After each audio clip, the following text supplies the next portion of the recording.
देखो हम टेंस की बात शुरू कर चुके हैं। हमने सीख लिया है कि टेंस जो है, अगर कोई भी टेंस पहचानना है तो वर्ब की फॉर्म से पहचानना जाएगा। किससे पहचाना जाएगा? वर्ब की। अगर वर्ब की फर्स्ट फॉर्म कहीं पे आई है तो प्रेजेंट का टेंस होगा। कहीं पे भी फर्स्ट फॉर्म लगी हुई है तो वो टेंस कौन सा होगा? प्रेजेंट का। ठीक है।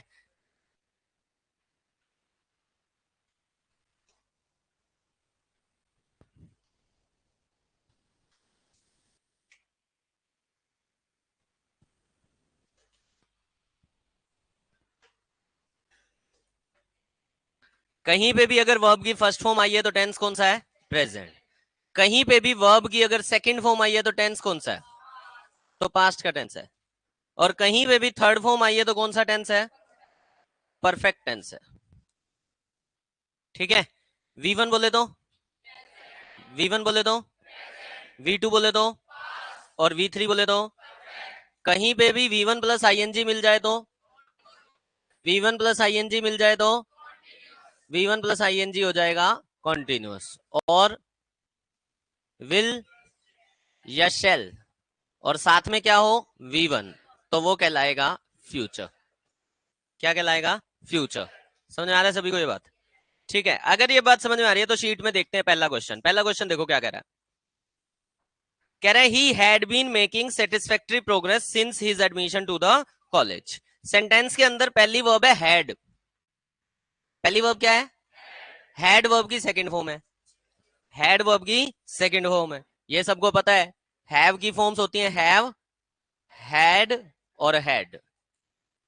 हैड जो है ये सेकंड फॉर्म है, ये हैड थर्ड फॉर्म है, और हैव के साथ एक हैज होता है, दोनों मिलके फर्स्ट फॉर्म बन जाते हैं। पता है ये बात सभी को? ठीक है। टेंस आइडेंटिफिकेशन पे मैं जोर क्यों दे रहा हूं? देखो तीसरी क्लास होगी सिर्फ टेंस आइडेंटिफिकेशन पे। इसका रीजन है कि टेंस आइडेंटिफाई करना आ गया ना, तो चीजें आगे जो टेंस के यूसेज है, देखो हमने सीखना क्या है, मैं तुम्हें ये भी बता देता हूँ टेंसेज में क्या सीखना है। टेंसेज में आपने सबसे पहले अभी आपने सीख लिया है जो, वो सीखा है टेंस आइडेंटिफिकेशन।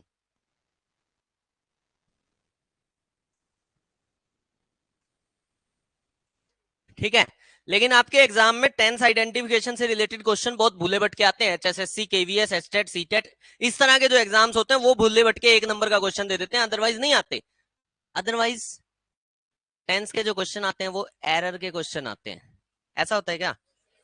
हमें सीखना है एक्चुअल में टेंस करेक्शन। हमें क्या सीखना है? हमें सीखना है टेंस करेक्शन। टेंस करेक्शन का मतलब होता है एग्जामिनर आपको क्या देगा? एक सेंटेंस लिख के देगा जिसमें एरर होगा। आपको सीखना है टेंस करेक्शन। टेंस करेक्शन कब सीख पाओगे? टेंस आइडेंटिफिकेशन से ना। टेंस करेक्शन सीख पाओगे जब आपको पता होगा कि कौन सा टेंस कहां पर कब यूज होता है। ठीक है। पहली चीज आपको सीखनी है टेंस आइडेंटिफिकेशन, ताकि आपको पता लगे कौन सा टेंस है।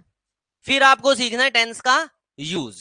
और जब आप दोनों चीजें सीख लोगे कि टेंस आइडेंटिफिकेशन भी आ गया और टेंस का यूज भी आ गया, तब आप टेंस को क्या कर सकते हो?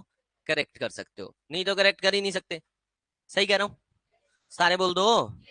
मैं अभी एक सेंटेंस लिख दूं, तुम मेरे को पता है वैसे तो तुम कर दोगे ठीक। मैं अगर गलत लिख दूं तो तुम ठीक कर ही दोगे। सही कह रहा हूं मैं? मुझे पता है, लेकिन अभी मैं लिखने के मूड में नहीं हूं, थोड़ी देर में लिख दूंगा। ठीक है, मुझे पता है तुम लोग कर दोगे, तुम्हें आता है। ठीक है। लेकिन हमें ये चीज थोड़ी थोड़ी आ गई, ये चीज और सीखनी है। इन दोनों से मिला के क्या होने लग जाएगा? Tense correction. ठीक है। टाइम टेकिंग गेम है। पहले सेंटेंस को देखते हैं। कह रहा है ही हैड बीन। हैव की कौन सी फॉर्म है? हैड। क्योंकि थर्ड फॉर्म वाला हैड कभी भी हेल्पिंग वर्ब का काम नहीं करना। तो पहले है हैड। हैड कौन सी form? Second form. Second form का मतलब, सेकंड फॉर्म का मतलब हैड के नीचे पास्ट लिख दो। हैड के नीचे पास्ट लिख दिया। फिर कौन मिला?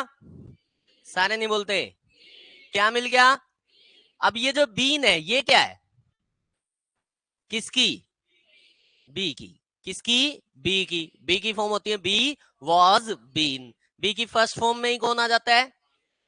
और सेकंड फॉर्म में और थर्ड फॉर्म में बीन। बीन है थर्ड फॉर्म। बीन कौन सी फॉर्म है? Third form. थर्ड फॉर्म है तो क्या बना? थर्ड फॉर्म है तो क्या बना? परफेक्ट। फिर क्या मिला? आईएनजी। आईएनजी है तो क्या हो गया? टेंस कौन सा बना? पास्ट परफेक्ट कंटिन्यूअस सेम अगला है, I had been working, had हो गया पास्ट, बीन हो गया परफेक्ट और वर्किंग हो गया कंटिन्यूअस। आ रहा है समझ में, आ रहा है समझ में? तो ये हो गया हैड बीन वर्किंग। अगला देखो, अगला कह रहा है आई अंडरस्टैंड। सबसे पहली वर्ब है अंडरस्टैंड। कौन सी वर्ब है, कौन सी वर्ब है? अंडरस्टैंड है वर्ब की फर्स्ट फॉर्म, अंडरस्टैंड है वर्ब की फर्स्ट फॉर्म। फर्स्ट फॉर्म का मतलब क्या होता है? फर्स्ट फॉर्म का मतलब क्या होता है? प्रेजेंट। अब इस अंडरस्टैंड के बाद कोई और वर्ब है? कहां है? आर और ट्राइंग, लेकिन बीच में एक कंजंक्शन है। वट जो है वो क्या है? वट जो है वो कंजंक्शन। तो जो आर ट्राइंग है वो अलग वर्ब हो गई। अब आई के साथ तो एक ही वर्ब है, कौन सी? आई के साथ कौन सी वर्ब है? अंडरस्टैंड। अंडरस्टैंड के आगे आई अंडरस्टैंड में कोई और वर्ब नहीं है, नहीं है तो प्रेजेंट। सारे बोल दो प्रेजेंट, दोबारा बोल दो प्रेजेंट, प्रेजेंट। आगे बढ़ो, आगे बढ़े, व्हाट यू आर ट्राइंग। अब फिर से मिला आर, क्या मिला? आर कौन सी फॉर्म है? आर कौन सी फॉर्म है? फर्स्ट फॉर्म है तो क्या होगा? प्रेजेंट। फिर क्या मिला? ट्राइंग। ट्राइंग क्या है? कॉन्टिन्यूअस। तो क्या बन गया? Present continuous. अब होता क्या है, अगर एक सेंटेंस में एक से ज्यादा क्लोजेस लिखे हुए हैं, अगर एक सेंटेंस में एक से ज्यादा, भाई एक ही सेंटेंस में कंजंक्शन की हेल्प से हम बहुत सारी चीजें लिख सकते हैं, यस और नो? मैंने एक सेंटेंस बोला, मैंने बोला I am in Hisar now, I was in, कुछ भी लिख देते हैं, Delhi last week and I will be in Chandigarh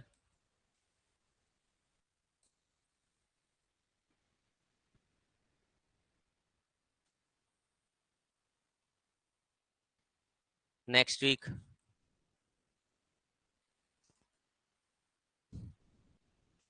I am in Hisar now, I was in Delhi last week and I will be in Chandigarh next week. अब ये sentence एक है या एक से ज्यादा है? सारे बोलो, एक सेंटेंस है या एक से ज्यादा है? सारे बोल दो, ये सेंटेंस एक से, दोबारा बोल दो, एक से, एक से, अंग्रेज कहेंगे। अगर ये एक से ज्यादा होते तो मैं नंबर भी तो एक से ज्यादा लिखता। ये सेंटेंस तो एक ही है। जितने फुल स्टॉप, क्वेश्चन मार्क या एक्सक्लामेटरी साइन होते हैं उतने ही सेंटेंसेस होते हैं। सेंटेंस में कितने फुल स्टॉप लगे? कितने फुल स्टॉप हैं? तो सेंटेंस तो एक ही है, ठीक है। लेकिन इस सेंटेंस में तीन पार्ट हैं, उन पार्ट्स को हम क्लोजेस बोलते हैं। एक क्लोज, सेकंड क्लोज और थर्ड क्लोज।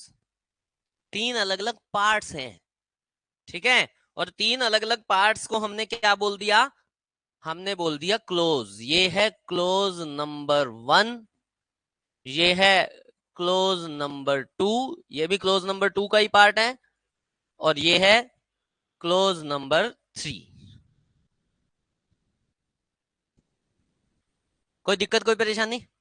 सारे बोल दो। क्या सीखा? एक सेंटेंस है, तीन क्या है? क्लोजेस। अब इन तीन क्लोजेस में टेंसेस कौन से हैं ये नोटिस करते हैं। सबसे पहले वाले में वर्ब कौन सी है?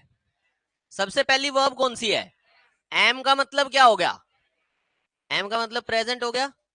सारे बोल दो, एम का मतलब प्रेजेंट हो गया। क्यों हो गया प्रेजेंट? फर्स्ट फॉर्म है, फर्स्ट फॉर्म है, ठीक है। अच्छा, अब इस एम के आगे कोई और वर्ब लगी है? कोई और वर्ब लगी है? नहीं लगी। तो जब आगे कुछ और नहीं मिलेगा तो हम उसको कह देंगे आगे के बारे में हमें पता नहीं। पता नहीं को इंग्लिश में बोलते हैं इंडेफिनिट। टेंस हो गया प्रेजेंट इंडेफिनिट। आ रहा है, समझ में जा रहा है? बोल दो, बोल दो। आगे देखो, यहां क्या लिखा है? वॉज मतलब आगे कुछ, आगे के बारे में कुछ पता, पता नहीं है तो मतलब इंडेफिनिट। यहां क्या लिखा है? विल बी हो गया फ्यूचर, आगे कुछ नहीं है तो फ्यूचर इंडेफिनिट। कोई दिक्कत कोई परेशानी? कोई दिक्कत कोई परेशानी? क्या एक सेंटेंस में एक से ज्यादा टेंसेस हो सकते हैं? एक सेंटेंस में एक से ज्यादा टेंसेस हो सकते हैं? तो यहां से एक मिसकंसेप्शन निकाल के भी जाना दिमाग में, जो सबके ही होती है। मेरे पास तो यूजुअली जो स्टूडेंट आता है मैं उसके दिमाग में ये मिसकंसेप्शन देखता हूं कि सर पहले बात पास्ट की हो रही थी तो आप पास्ट से फ्यूचर पे क्यों आ गए? पहले बात कहाँ की हुई, फिर कहाँ की होगी, और फिर कहाँ की होगी? हो सकती है क्या? खुद सोचो, सेंसिकल सेंटेंस बन रहा है क्या? ऐसा सेंटेंस है जिसमें सेंस है? सेंस है तो सब कुछ पॉसिबल है। फंडा क्लियर हो गया सभी को? आवाज चाहिए? तो एक सेंटेंस में सारे बोल दो, एक से ज्यादा टेंसेस यूज हो सकते हैं। एक सेंटेंस में एक से ज्यादा टेंसेस यूज हो सकते हैं। एक सेंटेंस में एक से ज्यादा टेंसेस यूज हो सकते हैं। क्लास में बैठना है तो बोलना, ये सबको पता होना चाहिए। अगर मेरी क्लास में बैठना है तो बोलना, ठीक है जी, आ जाओ। अगर ये बात क्लियर होगी तो जो आपके पास सेंटेंस था उसी पे वापस चलते हैं। सेंटेंस कह रहा है I understand what you are trying to tell me. इस सेंटेंस में व्हाट जो है कंजंक्शन का काम कर रहा है। व्हाट किसका काम कर रहा है? कंजंक्शन का। अब जब व्हाट कंजंक्शन का काम कर रहा है तो हमारे पास दो टेंसेस हो गए। पहला टेंस तो है प्रेजेंट इंडेफिनिट और दूसरा टेंस है प्रेजेंट कॉन्टिन्यूअस। पॉसिबल है? पॉसिबल है? चलो आगे बढ़ जाओ। कह रहे हैं is Jimmy attending the webinar on digital marketing. सबसे पहली वर्ब कौन सी है? पहली वर्ब कौन सी है? इज बोले तो V1 है, इज बोले तो V1 है। फिर अंडरस्टैंडिंग बोले तो कॉन्टिन्यूअस है। कौन सा कॉन्टिन्यूअस है? Present continuous. क्योंकि ये क्वेश्चन है तो हेल्पिंग वर्ब सब्जेक्ट से पहले आती है। क्योंकि ये क्वेश्चन है तो हेल्पिंग वर्ब सब्जेक्ट से पहले आए। कोई दिक्कत कोई परेशानी? ठीक है। The guest will have been leaving the party for 1 hour. सबसे पहली वर्ब, पहली वर्ब विल और हैव। खाली विल फ्यूचर नहीं है, विल के साथ हैव मिलके क्या बन रहा है? फ्यूचर। विल के साथ हैव मिलके क्या बन रहा है? फ्यूचर। तो विल और हैव हो गया फ्यूचर। फिर मिला बीन। बीन क्या है? वर्ब की थर्ड फॉर्म। बीन क्या है? वर्ब की थर्ड फॉर्म। थर्ड फॉर्म का मतलब क्या हो गया? थर्ड फॉर्म का मतलब क्या हो गया? परफेक्ट। तो ये हो गया फ्यूचर परफेक्ट। फिर क्या मिला? लिविंग। लिविंग क्या है? कौन सा टेंस? Future perfect continuous. कौन सा टेंस है? Future perfect continuous. कोई दिक्कत कोई परेशानी? कोई दिक्कत कोई परेशानी? ठीक है, अगला sentence. The farmer will have been sowing crop. Same है, विल हैव फिर से फ्यूचर, बीन फिर से परफेक्ट और सोइंग फिर से कॉन्टिन्यूअस। ये क्या होता है? सोइंग, बोना। जो बिजाई की जाती है उसको बोलते हैं सोइंग। तो farmer will have been sowing crop since November. अगला सेंटेंस है I know why he has not helped me. सबसे पहली वर्ब, पहली वर्ब नो। नो का मतलब प्रेजेंट। नो का मतलब प्रेजेंट। प्रेजेंट के आगे कुछ और नहीं है तो प्रेजेंट इंडेफिनेट। Present indefinite. फिर क्या मिला? वाई तो कंजंक्शन होगी। फिर आया हैज। क्या आ गया? हैज। हैज कौन सी form? First form. First form मतलब, फर्स्ट फॉर्म मतलब प्रेजेंट के आगे हेल्प्ड है। ये जो नोट है ये एडवर्ब है। हेल्पिंग वर्ब और मेन वर्ब के बीच में जो भी चीज आती है वो सिर्फ और सिर्फ एडवर्ब होती है। तो हेल्पिंग वर्ब और मेन वर्ब के बीच में एडवर्ब आ सकता है। तो नोट हमारा एडवर्ब होता है। नोट हमारा एडवर्ब होता है। बच्चा क्या? हेल्प्ड। हेल्प्ड कौन सी फॉर्म? हैज हैव हैड के बाद कौन सी फॉर्म आती है? Third form. तो क्या बना? Present perfect. क्या बन गया? Present perfect. अगला sentence, has present been perfect discussing continuous. Tense बन गया प्रेजेंट परफेक्ट कॉन्टिन्यूअस। क्या तो समझ में आ रहा है? अगला सेंटेंस, एडमायर्ड वर्ब की सेकंड फॉर्म। एडमायर्ड वर्ब की सेकंड फॉर्म। देखो कभी भी ये डाउट हो ना कि सर एडमायर जो है इसकी तो तीनों फॉर्म में भाई फर्स्ट फॉर्म तो एडमायर है, सेकंड फॉर्म कौन सी है? एडमायर्ड। और थर्ड फॉर्म कौन सी है? अगर कभी भी ये डाउट हो कि सर सेकंड फॉर्म यूज हो रही है या थर्ड फॉर्म यूज हो रही है, तो छोटी सी बात सबको पता है कि थर्ड फॉर्म तो तभी आएगी जब कोई हेल्पिंग वर्ब होगी। अगर बिना हेल्पिंग वर्ब के आई हुई है तो वो थर्ड फॉर्म नहीं होगी, वो क्या होगी? सेकंड फॉर्म, अगर वो टेंस बनाने के लिए आई हुई है तो। फंडा क्लियर है ना? तो यहाँ एडमायर्ड कौन सी फॉर्म है? Second form. अगर ये सेकंड फॉर्म है तो सेकंड फॉर्म का मतलब क्या होता है? सेकंड फॉर्म का मतलब क्या होता है? दोबारा बोल दो, क्या मतलब होता है? पास्ट के आगे कुछ और गिवन है? गिवन नहीं है तो? गिवन नहीं है तो पास्ट का इंडेफिनेट। टेंस क्या बन गया? पास्ट का इंडेफिनेट। समझ में आ रहा है सभी को? एडमायर का मतलब होता है प्रेज करना, प्रशंसा करना। एडमायर का मतलब होता है प्रेज करना, प्रशंसा करना। ठीक है, अगला क्वेश्चन। सबसे पहले क्या मिला? सारे बोल दो, क्या मिला? क्या मिला? डिड मिल गया तो V2, डिड मिल गया तो V2, V2 है तो पास्ट। फिर आगे विश, विश क्या है? V1। अब क्या हो गया? V1 मतलब प्रेजेंट, तो ये बन गया पास्ट प्रेजेंट। ये बन गया पास्ट प्रेजेंट, सही तो है? क्या दिक्कत है?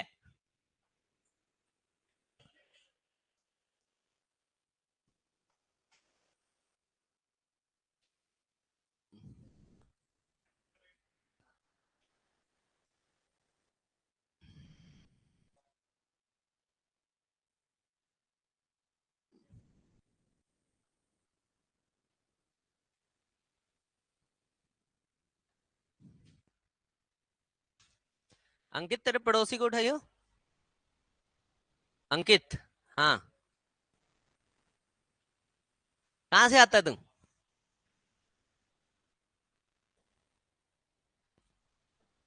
दिनोदा? कहाँ है ये? सेंटेंस लिख दिया I do not come on time, और दूसरा लिख दिया he did not come on time. दो सेंटेंसेस लिख दिए। ठीक है, अब इन दोनों सेंटेंसेस में दिख क्या रहा है अपने को? अपने को दिखाई दे रहा है डू और डिड। क्या दिखाई दे रहा है? अच्छा, क्या डू हेल्पिंग वर्ब है यहाँ पे? और क्या डिड भी हेल्पिंग वर्ब है? कैसे पता? क्योंकि यहाँ पे एक दूसरी वर्ब आई हुई है। जब कोई दूसरी वर्ब आई हुई है तो वो क्या बनती है? अगर मान लो सेंटेंस इतना ही हो, मैंने बोला कि आई डू इट। क्या बोला? I do it. क्या इस सेंटेंस में डू के अलावा कोई और वर्ब है? क्या डू के अलावा कोई और वर्ब है? अगर डू के अलावा कोई और वर्ब नहीं है तो ये हो गई हमारी मेन वर्ब। क्या इस सेंटेंस में डू के अलावा कोई और वर्ब है? तो डू हो गई हमारी हेल्पिंग वर्ब। फंडा क्लियर है यहां तक का? अच्छा, एक सेंटेंस और लिख दिया मैंने। मैं लिखा he does not come on time. अब इस सेंटेंस में क्या गेम बनी है? क्या इस सेंटेंस में भी कोई दो वर्ब है? कौन कौन सी? डज हमारी हेल्पिंग वर्ब और कम हमारी मेन वर्ब। यहां तक की बातों में कोई दिक्कत, कोई परेशानी? ठीक है, अब ध्यान से सुनना और समझना। कल हम बात कर रहे थे कि कॉन्टिन्यूस की हेल्पिंग वर्ब बी है, इंडेफिनेट की हेल्पिंग वर्ब डू है, और परफेक्ट की हेल्पिंग वर्ब हैव है। ऐसी कोई बात हुई थी? हेल्पिंग वर्ब कितनी है अपने पास? हेल्पिंग वर्ब कितनी है? पहली हेल्पिंग वर्ब है बी, जो कॉन्टिन्यूस की है। दूसरी है डू, जो इंडेफिनेट की है। तीसरी है जो परफेक्ट की है। मॉडल्स कभी भी टेंस नहीं बताते, मॉडल्स कभी भी टेंस नहीं बताते। ठीक है, अब ये बात अपने को क्लियर होगी। लेकिन अगर मान लो मैंने ये सेंटेंस लिखा है आई डू इट। क्या लिखा मैंने? I do it. इस सेंटेंस में एक ही वर्ब है, डू फर्स्ट फॉर्म है। फर्स्ट फॉर्म का मतलब, फर्स्ट फॉर्म का मतलब, और इसके आगे कुछ नहीं है तो, यानी कि प्रेजेंट इंडेफिनेट को अगर मैं ध्यान से देखूं तो इसमें कोई भी हेल्पिंग वर्ब की जरूरत नहीं है। यस और नो? आवाज चाहिए, आवाज चाहिए। मैंने एक सेंटेंस और लिखा आई डिड इट। क्या लिख दिया? I did it. डिड कौन सी फॉर्म है? डिड कौन सी फॉर्म है? सेकंड फॉर्म का मतलब क्या होता है?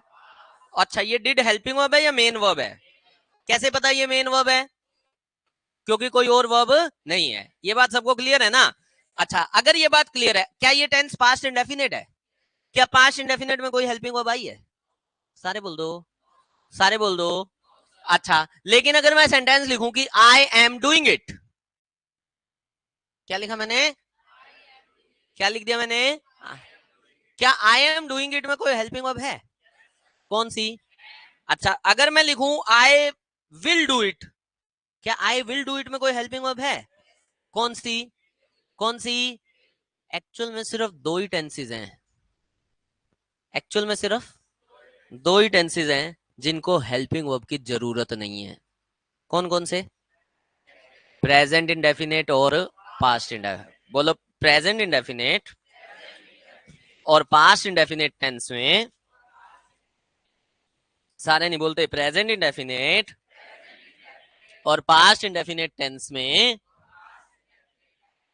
पॉजिटिव सेंटेंसेस में, बोलो प्रेजेंट इंडेफिनेट और पास्ट इंडेफिनेट टेंस के पॉजिटिव सेंटेंसेस में हेल्पिंग वर्ब की जरूरत नहीं होती।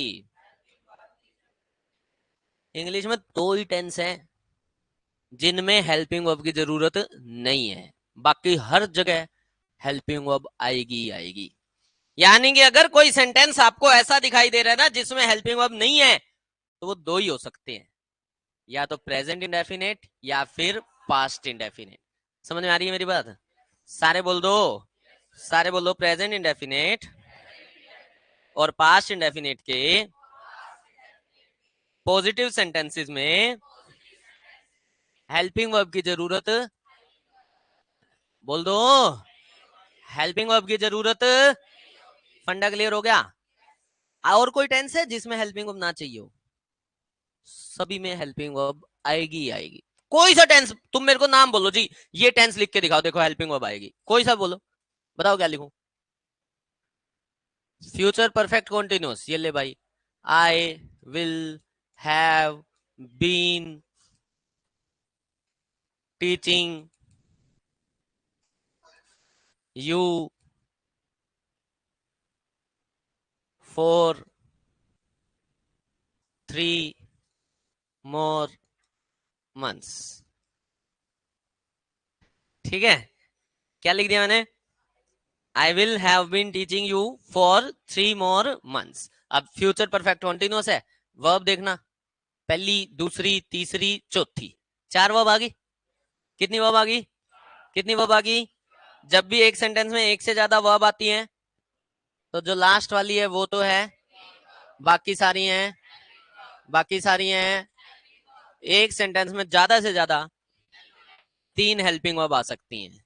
एक सेंटेंस में ज्यादा से ज्यादा 3 हेल्पिंग वर्ब आ सकती हैं, और ये वही एग्जांपल है जिसमें 3 हेल्पिंग। हाँ जी, है तो मॉडल, लेकिन मॉडल है क्या? Helping verb. विल और शेल ऐसा मॉडल है जो फ्यूचर टेंस बनाने में चाहिए ही चाहिए। ठीक है, फंडा क्लियर हो गया? दूसरी बात सीख लो, क्या ये विल और हैव मिलके फ्यूचर बना रहा है? क्या बीन मिलके परफेक्ट बना रहा है? और क्या ये कॉन्टिन्यूस बना रहा है? आएंगे, इंडेफिनेट पढ़ूंगा तब आऊंगा। ठीक है, डेफिनेट डूफिनेट कुछ नहीं होता, ये वही है ना, दिमाग में भर रखी है मिसकंसेप्शंस, करूं क्या मैं उसका? कुछ नहीं होता डेफिनेट टाइम, कुछ नहीं होता इंडेफिनेट टाइम, सिर्फ और सिर्फ बकवास है ये कि डेफिनेट टाइम के साथ 4 आएगा और इंडेफिनेट टाइम के साथ 9 AM के साथ क्या आएगा? सिंस आएगा। अब 9 AM डेफिनेट नहीं है क्या? बस फिर डेफिनेट इंडेफिनेट कुछ नहीं होता सिंस और फोर में। सिंस और फोर प्रेपोजिशन है, प्रेपोजिशन का मतलब कभी होता ही नहीं कि उसके साथ कोई डेफिनेट चीज आएगी या इंडेफिनेट चीज आएगी। और जब प्रेपोजिशन है तो उसका कोई लेना देना नहीं है डेफिनेट इंडेफिनेट से। वापिस आ जाओ, वो बिल्कुल सही है। क्यों सही है याद रख लियो, मैं सिंस फोर टेंस में ही पढ़ाऊंगा, जब परफेक्ट टेंस पढ़ रहे होंगे तब और पढ़ लियो मेरे से, कोई चक्कर नहीं है। ठीक है, वापिस आ जाओ। हमने सीखा प्रेजेंट इंडेफिनेट और पास्ट इंडेफिनेट में, प्रेजेंट इंडेफिनेट और पास्ट इंडेफिनेट में हेल्पिंग वर्ब यूज नहीं होती पॉजिटिव सेंटेंस में। कौन से सेंटेंस में? पॉजिटिव। लेकिन जैसे ही प्रेजेंट इंडेफिनेट और पास्ट इंडेफिनेट का नेगेटिव बनेगा, क्या बनेगा? क्या बनेगा? ये बनाया मैंने। तो वहां पे अपने को हेल्पिंग वर्ब चाहिए, और वहां पे हेल्पिंग वर्ब कौन सी आएगी? हेल्पिंग वर्ब आएगी डू, डज और डिड। डू और डज प्रेजेंट इंडेफिनेट की हेल्पिंग वर्ब बनेंगी,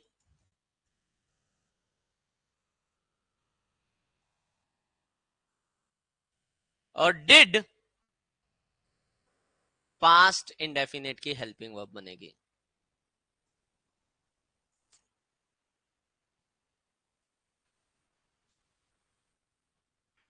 प्रेजेंट इंडेफिनेट और पास्ट इंडेफिनेट में पॉजिटिव सेंटेंसेस में हेल्पिंग वर्ब रिक्वायर्ड नहीं है, लेकिन जैसे ही हमारा सेंटेंस नेगेटिव या इंट्रोगेटिव बन जाएगा, वहां पे हमें हेल्पिंग वर्ब की जरूरत पड़ेगी।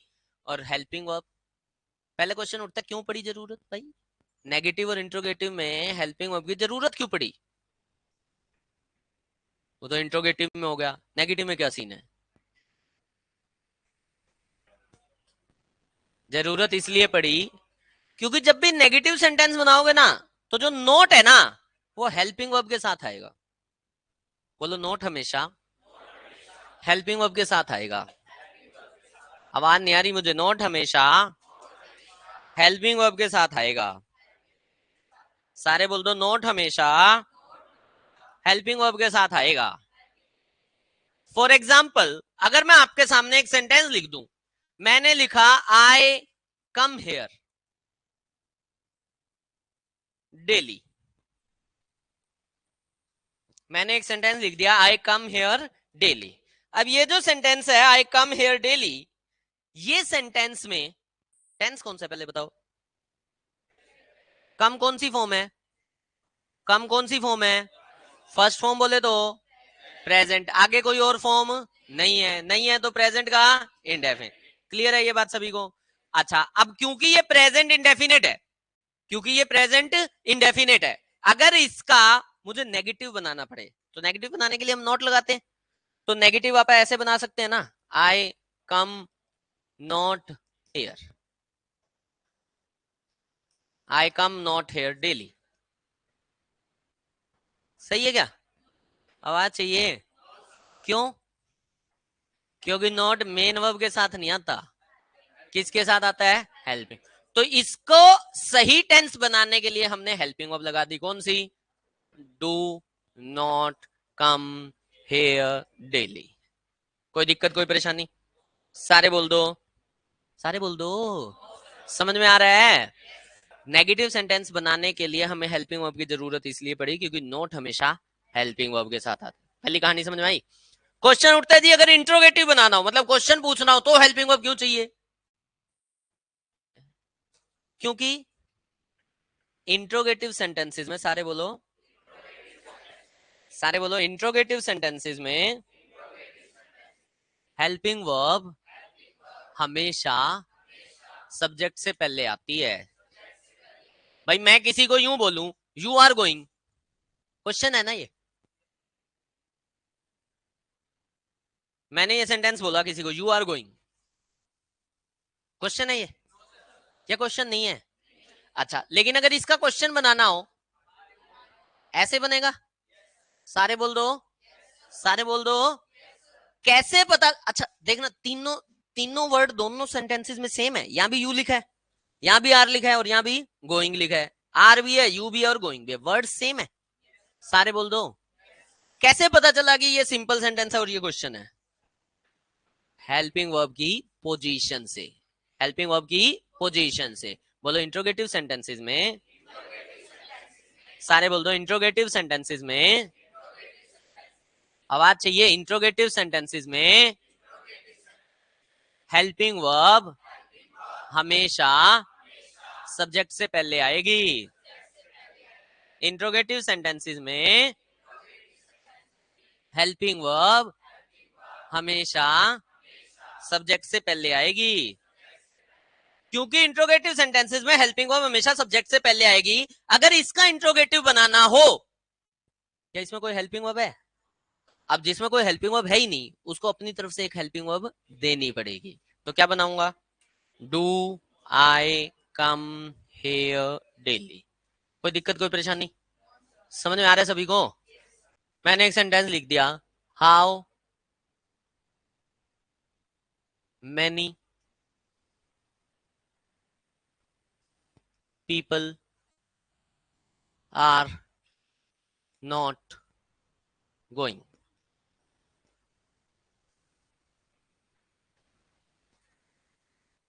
क्या सेंटेंस है? पहले तो बताओ सेंटेंस सही है ना?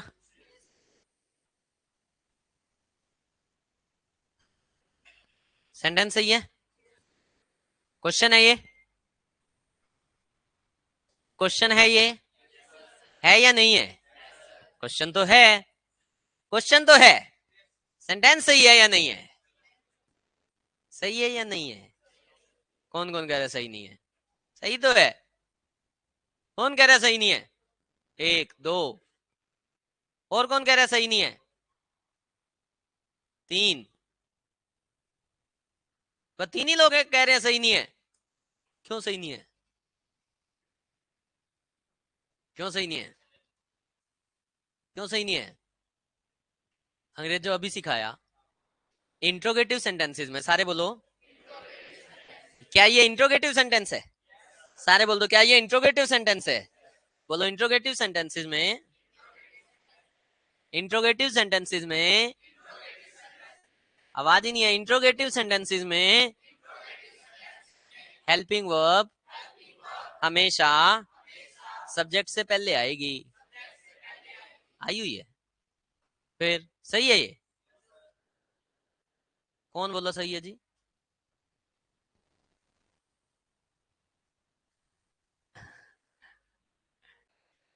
सेंटेंस बिल्कुल सही है। सेंटेंस बिल्कुल सही है। क्वेश्चन उठा, क्यों? बोलो, जब भी WH फैमिली खुद सब्जेक्ट या सब्जेक्ट का पार्ट बन जाए। सारे बोलो, जब भी। आवाज नहीं आ रही मुझे। जब भी, जब भी, जब भी, जब भी, जब भी, जब भी। मेरी तो गरारी अटकी रहेगी जब तक तुम्हारी आवाज नहीं आएगी। जब भी, जब भी WH फैमिली खुद सब्जेक्ट बन जाए या सब्जेक्ट का पार्ट बन जाए। जब भी WH फैमिली खुद सब्जेक्ट बन जाए या सब्जेक्ट का पार्ट बन जाए, तो क्या होगा? हेल्पिंग वर्ब सब्जेक्ट से पहले नहीं आएगी। इंट्रोगेटिव सेंटेंसेस में भी ऐसे केस में हेल्पिंग वर्ब सब्जेक्ट से पहले नहीं आएगी। समझ में आई मेरी बात? आवाज चाहिए, आवाज चाहिए। क्या बात क्लियर हुई? क्या बात क्लियर हुई? कि WH फैमिली अगर खुद सब्जेक्ट या सब्जेक्ट का पार्ट बन जाए। यहां पे सब्जेक्ट पता कौन है? ये पूरा सब्जेक्ट कौन है? How many people. और क्योंकि सब्जेक्ट हाउ मेनी पीपल है, क्योंकि सब्जेक्ट हाउ मेनी पीपल है, तो सब्जेक्ट का पार्ट है WH फैमिली। यस और नो? यस और नो? हेल्पिंग ऑफ सब्जेक्ट से पहले नहीं आएगी। भाई, नोट कौन से प्लेस पे है? तीसरे पे है या पांचवें पे? जो ये बताया जाता है ना तीसरे नंबर पे आएगा, उसका कहने का मतलब पता है क्या होता है? उसका कहने का मतलब होता है पहला वर्ड, दूसरा वर्ड और तीसरा वर्ड। ये मतलब होता है, यही सिखाया जाता है, मुझे भी पता है। लेकिन वो सबसे बड़ी एक और बेवकूफी है। हेल्पिंग वर्ब्स के साथ नोट आएगा। अभी ले एक सेंटेंस और।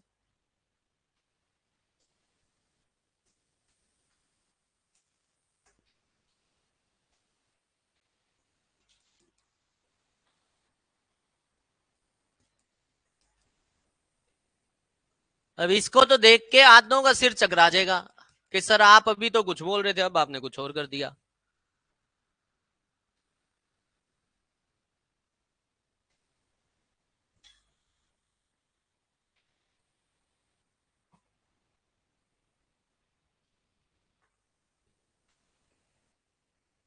नॉट है तो थर्ड प्लेस पे है या नहीं है या नहीं है?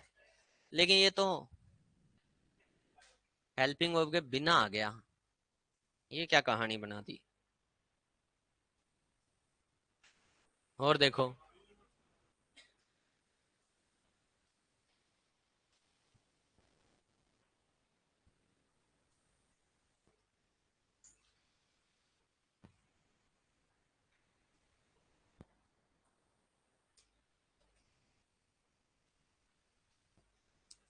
अब ये क्या कर दिया मैंने। चलो, ज्यादा कुछ नहीं बताऊंगा, इतना बताऊंगा, ये भी ठीक है और ये भी ठीक है। ठीक है, क्वेश्चन उठता है क्यों ठीक है, क्वेश्चन उठता है कैसे ठीक है, तो ये पढ़ेंगे जब अपन नॉन फाइनाइट वर्ब पढ़ रहे होंगे। ठीक है, और ये पढ़ेंगे जब आप मॉडल्स पढ़ रहे होंगे। ठीक है, तो ये जो किसी ने बताया कि नोट हमेशा थर्ड प्लेस पे आता है, ये हमेशा नहीं होता। ठीक है, क्लियर होगी बातें? तो सिंपल सी बातें हैं, आज से पहले जो बातें सुनी हैं, पढ़ी हैं, लिखी हैं, देखी हैं, भूल जाओ, भूलना पड़ेगा।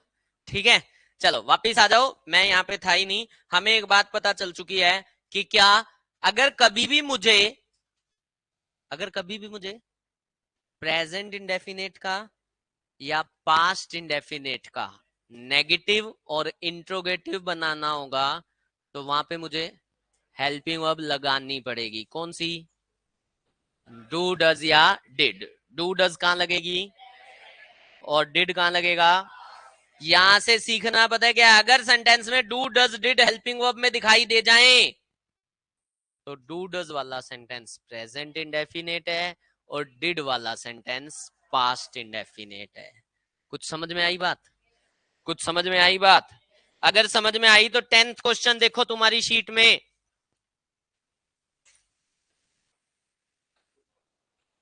प्रेजेंट इंडेफिनेट एक्चुअल में ये यहां पे ना बेयर इन्फिनिटिव का काम करता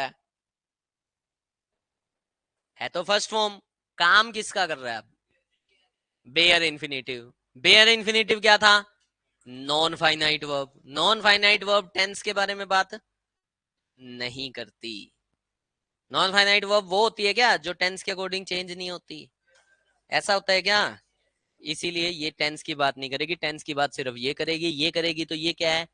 प्रेजेंट। आगे कोई और वर्ब नहीं है, नहीं है तो प्रेजेंट इंडेफिनिट। तो सेंटेंस में जब भी डू डज दिखाई दे जाए एज हेल्पिंग वर्ब, बोलो सेंटेंस में अगर do does as helping verb दिखाई देगा,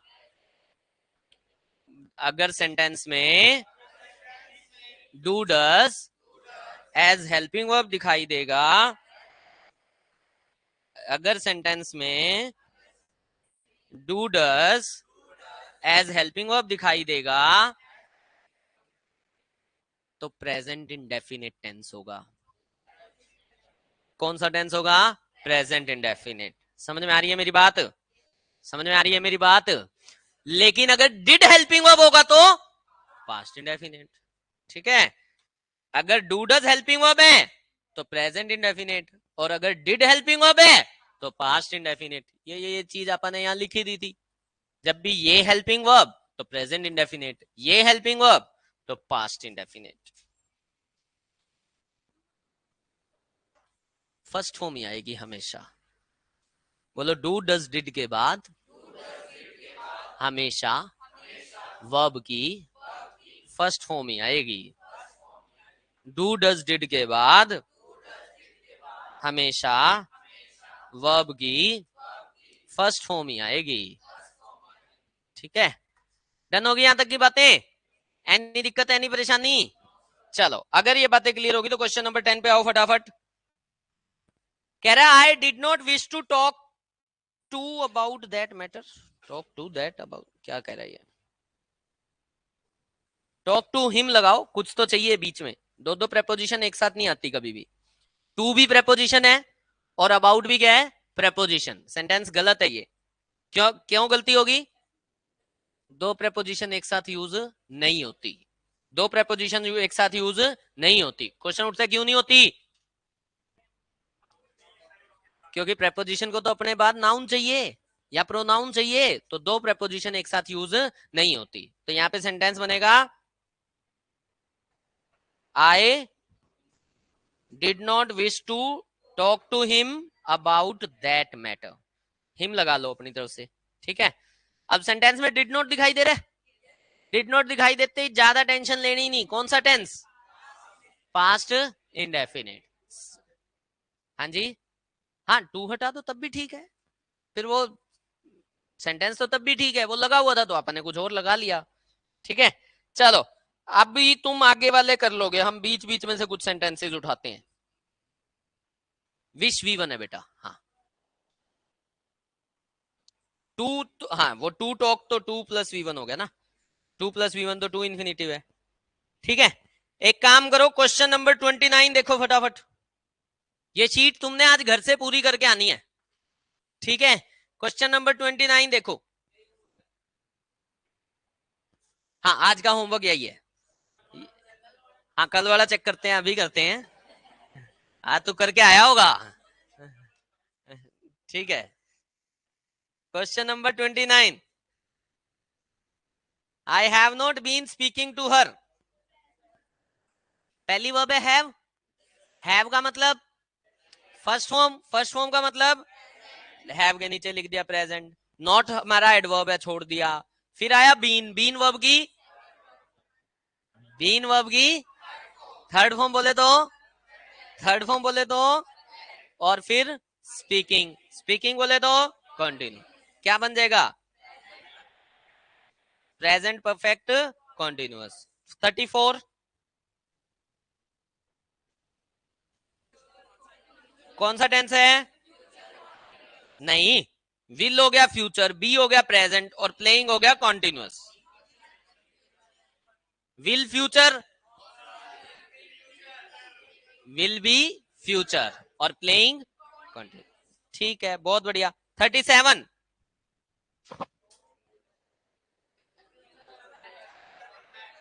फ्यूचर, फ्यूचर, फ्यूचर, ठीक है बहुत बढ़िया। Question number 45।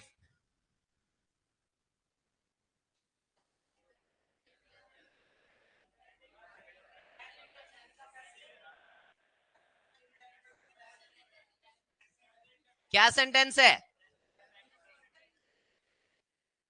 The butter is kept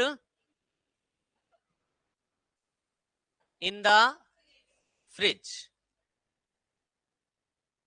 sentence है the butter is kept in the fridge.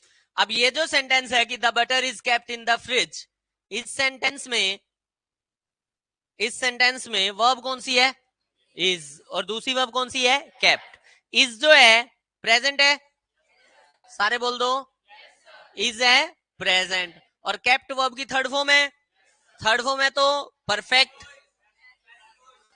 Third form है तो सारे बोलो बी, बोलो be, is, am, are, was, were, been, being.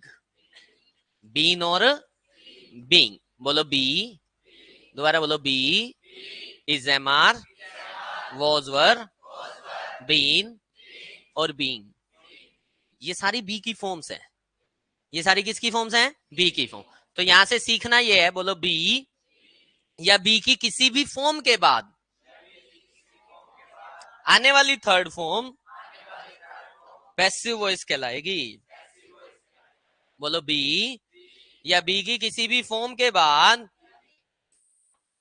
आने वाली थर्ड फॉर्म क्या कहलाएगी? क्या कहलाएगी? तो ये हो गया हमारा पैसिव वॉइस।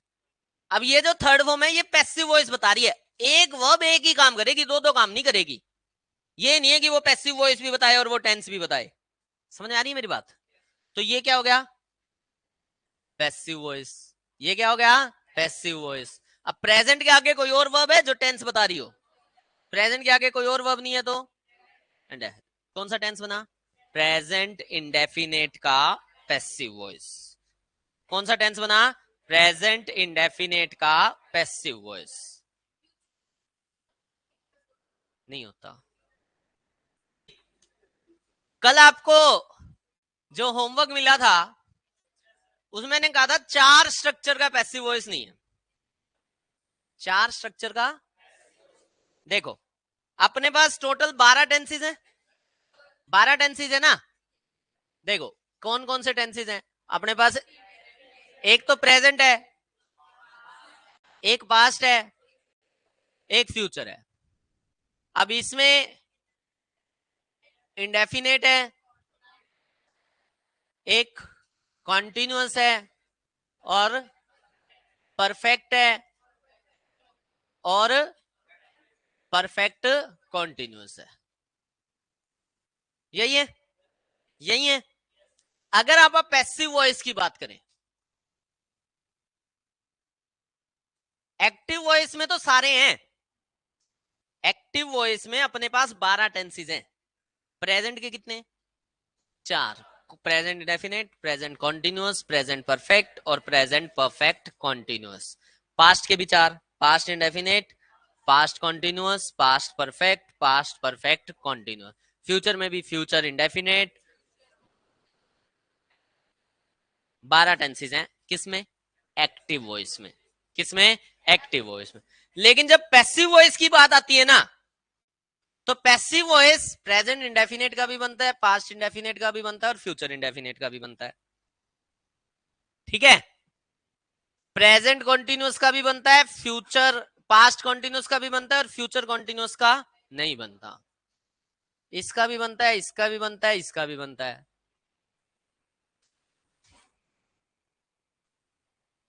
तो हमारे पास 4 स्ट्रक्चर हैं जिनका पैसिव वॉइस नहीं बनता। 4 स्ट्रक्चर हैं जिनका पैसिव वॉइस नहीं बनता। कौन कौन से 4 स्ट्रक्चर हैं? एक तो फ्यूचर कॉन्टिन्यूअस का नहीं बनता, और तीनों ही परफेक्ट कॉन्टिन्यूअस का पैसिव वॉइस नहीं बनता।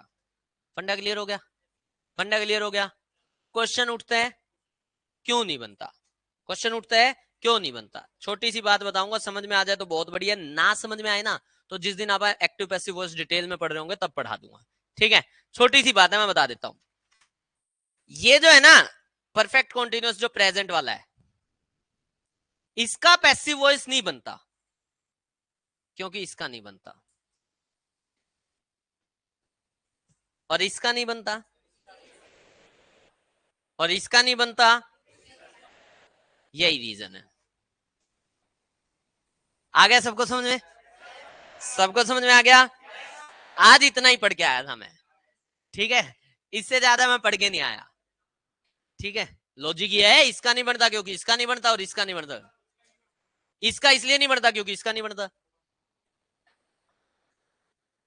ठीक है, सेम लॉजिक है, चारों में एक ही लॉजिक है जिस कारण से पैसिव वॉइस नहीं बनता। और चारों में कौन सी चीज सेम है वो तुम ढूंढ लेना, नहीं तो मेरे को तो आती नहीं आज। ठीक है, जिस दिन आप पढ़ेंगे उस दिन पढ़ लेंगे। ठीक है, फंडा क्लियर हो गया? पैसिव वॉइस कितने बनते हैं? पैसिव वॉइस कितने बनते हैं और एक्टिव वॉइस कितने बनते हैं? टोटल टेंसेस के स्ट्रक्चर कितने हैं? 20। पैसिव वॉइस भी टेंस का ही स्ट्रक्चर है। पैसिव वॉइस भी टेंस का ही स्ट्रक्चर है। पैसिव वॉइस कोई अलग टॉपिक नहीं है, वो एक्चुअल में टॉपिक जो है वो टेंस का ही पार्ट है। टेंस में 4-5 टॉपिक निकल के बनते हैं। बोल भाई, है शीट में 88 और 89 क्वेश्चन। ठीक है, पहले आते हैं 88 89 पे आते। चल पहले 88 89 ही देख ले यार। 88, हर value will be being increased by मीता नेक्स्ट टाइम। सेंटेंस बिल्कुल गलत है। सेंटेंस बिल्कुल गलत है। पता है क्यों गलत है? निकालो निकालो, एक बार टेंस निकालते। सबसे पहले मिला विल बी। विल बी का मतलब लिख दो फ्यूचर, विल बी को लिख दो फ्यूचर। क्वेश्चन नंबर 88 कर रहे हैं आप। ठीक है, विल बी का मतलब है फ्यूचर, फिर क्या मिल गया, बीइंग। क्या मिल गया, बीइंग। बीइंग आईएनजी है, सारे बोल दो। आईएनजी का मतलब लिख दो कॉन्टिन्यूअस, ठीक है। फिर बीइंग के बाद क्या है, इंक्रीज्ड। बीइंग के बाद थर्ड फॉर्म है, सारे बोल दो, सारे बोल दो। थर्ड फॉर्म है तो पैसिव वॉइस हो गया। क्या फ्यूचर कॉन्टिन्यूअस का पैसिव वॉइस होता है, सारे बोल दो। इसीलिए ये सेंटेंस बिल्कुल गलत है, इसीलिए तो लिखा गया है। देखो पहले टेंस टेंस दोबारा निकालो। विल बी जो है वो है फ्यूचर, बीइंग है कॉन्टिन्यूअस और इंक्रीज्ड है, सारे बोल दो इंक्रीज्ड है पैसिव वॉइस।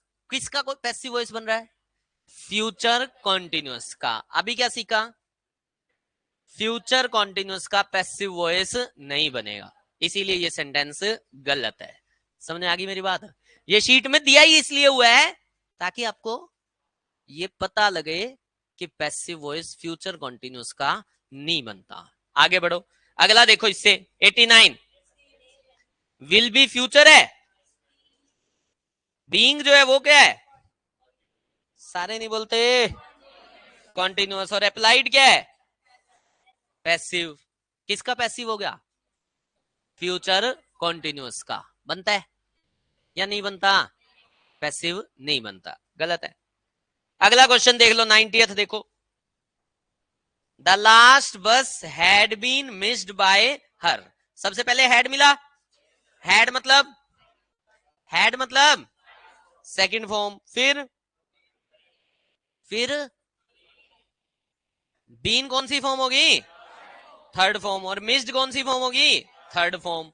तो हैड हो गया पास्ट, बीन हो गया परफेक्ट और मिस्ड हो गया पैसिव वॉइस। किसका पैसिव, पास्ट परफेक्ट का पैसिव वॉइस। अगला सेंटेंस, इज सोल्ड। क्या लिखा है, इज सोल्ड। इज हो गया प्रेजेंट, सारे बोल दो। इज क्या हो गया, प्रेजेंट। सोल्ड होगी वर्ब की थर्ड फॉर्म, थर्ड फॉर्म का मतलब पैसिव वॉइस, तो प्रेजेंट इंडेफिनेट का पैसिव वॉइस। आ रहा है, समझ में जा रहा है, आ रहा है, समझ में जा रहा है। अगला, the piano is always played by Jessica. Is हो गई प्रेजेंट परफेक्ट, इसलिए नहीं हो सकता, कल सीख के गए थे प्रेजेंट परफेक्ट वही होगा जिसमें हैज है वो हैड होगा, पहली कहानी। दूसरी कहानी कल सीख के गए थे कि इज एम आर वोज वर के बाद आने वाली थर्ड फॉर्म परफेक्ट होती ही नहीं, वो क्या होती है, पैसिव वॉइस। ठीक है। अगला क्वेश्चन, इज ऑलवेज प्लेड। क्या लिखा है, इज ऑलवेज प्लेड। ऑलवेज है एडवर्ब, ऑलवेज क्या है, एडवर्ब। कैसे पता एडवर्ब है, हेल्पिंग वर्ब और मेन वर्ब के बीच में सिर्फ और सिर्फ एडवर्ब आ सकती है। ऑलवेज है एडवर्ब, इज क्या है, प्रेजेंट, और प्लेड क्या है, परफेक्ट। तो टेंस हो गया प्रेजेंट परफेक्ट। प्रेजेंट परफेक्ट का पैसिव वॉइस, प्रेजेंट इंडेफिनेट का पैसिव वॉइस। किसका पैसिव वॉइस हो गया, प्रेजेंट इंडेफिनेट। समझ में आ गया। एक क्वेश्चन देखो, क्वेश्चन नंबर 58।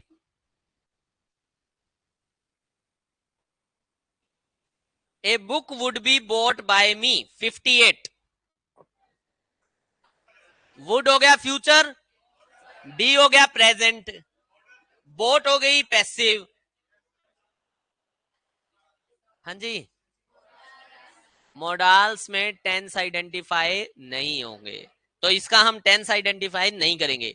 लेकिन एक चीज आप आइडेंटिफाई कर सकते हो कि ये एक्टिव है या पैसिव है। एक्टिव है या पैसिव है, कैसे पता लग रहा है पैसिव है, क्या बी के साथ थर्ड फॉर्म है, सारे बोल दो। तो यहां से सीखना क्या है कि मॉडल्स का भी पैसिव वॉइस बनता है, मॉडल्स का भी पैसिव वॉइस बनता है। और कैसे बनता है, कैसे बनता है, मॉडल्स का पैसिव वॉइस हमेशा मॉडल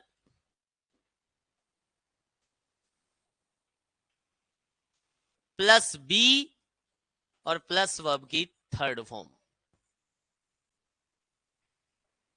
कहीं पे भी modal plus be plus verb की थर्ड फॉर्म दिखाई दे जाए, टेंस तो पता नहीं क्या होगा, लेकिन ये पता होगा कि वो मॉडल का पैसिव वॉइस। देखो मैंने एक सेंटेंस लिखा, इट कैन बी डन।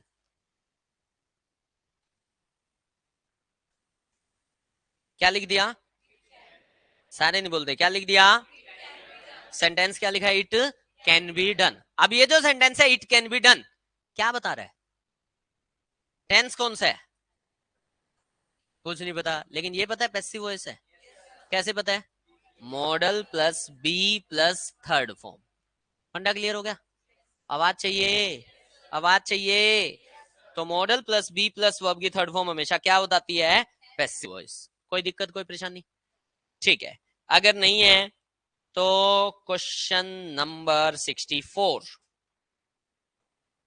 64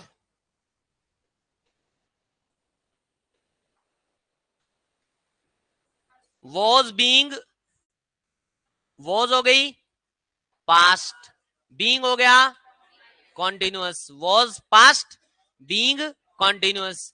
फिर क्या है? रीड फर्स्ट फॉर्म है या थर्ड फॉर्म है? फर्स्ट फॉर्म है या थर्ड फॉर्म है? क्यों? स्पेलिंग तो फर्स्ट फॉर्म की यही होती है। अच्छा ये लिखा हुआ रीड ही है? सारे बोल दो, रीड लिखा हुआ है ये लिखा हुआ है रेड। क्या लिखा हुआ है?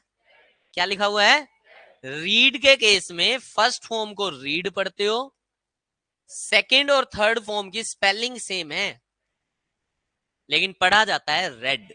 इसको बोलते हैं रीड, रेड, रेड। ठीक है, तो सेंटेंस है a newspaper will be read by me. अब विल बी जो है ये तो हो गया,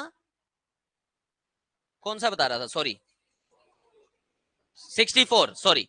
was being red by him, was हो गया पास्ट, बीइंग हो गया कॉन्टिन्यूअस और रेड हो गया परफेक्ट। क्या हो गया? Passive voice. किसका पैसिव वॉइस? पास्ट परफेक्ट का।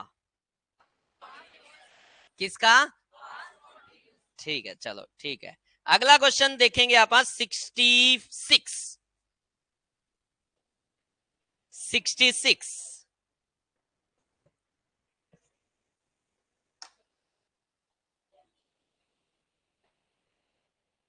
हाँ जी,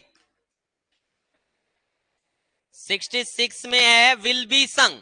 तो विल हो गया फ्यूचर, बी हो गया प्रेजेंट, संग हो गया परफेक्ट। तो future present perfect, future indefinite का पैसिव वॉइस, फ्यूचर इंडेफिनेट का पैसिव वॉइस। आ रहा है सबको समझ में? विल और बी मिलके हो गया फ्यूचर, संग हो गई third form, be plus third form हमेशा क्या बनाएगी? Passive voice. कोई दिक्कत, कोई परेशानी? आवाज चाहिए? अच्छा, क्वेश्चन नंबर 67।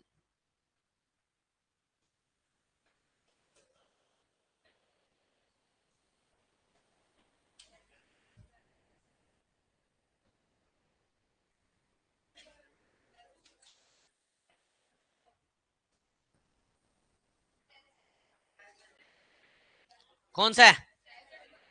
सारे बोल दो, सारे बोल दो, आवाज चाहिए। इसमें तो कोई दिक्कत लगी नहीं रही होगी, क्या लग रही है? जिस जिसको ये लग रहा है कि ये प्रेजेंट परफेक्ट है उन्हें गलत लग रहा है। ये प्रेजेंट परफेक्ट टेंस नहीं है। अरे वो तो एरर हो गया होगा गलती से। क्वेश्चन क्वेश्चन मार्क से नहीं घबराया करते, लगा लो क्वेश्चन मार्क, लगाना मत। प्रेजेंट इंडेफिनेट का पैसिव वॉइस, बिल्कुल गलत जवाब।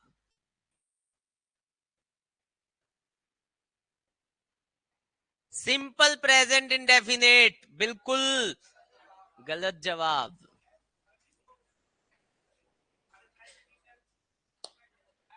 और क्या, और क्या, सेंटेंस ही गलत है।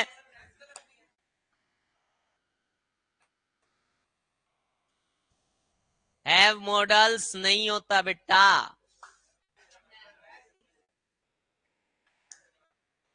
किस किस को समझ में आ गया?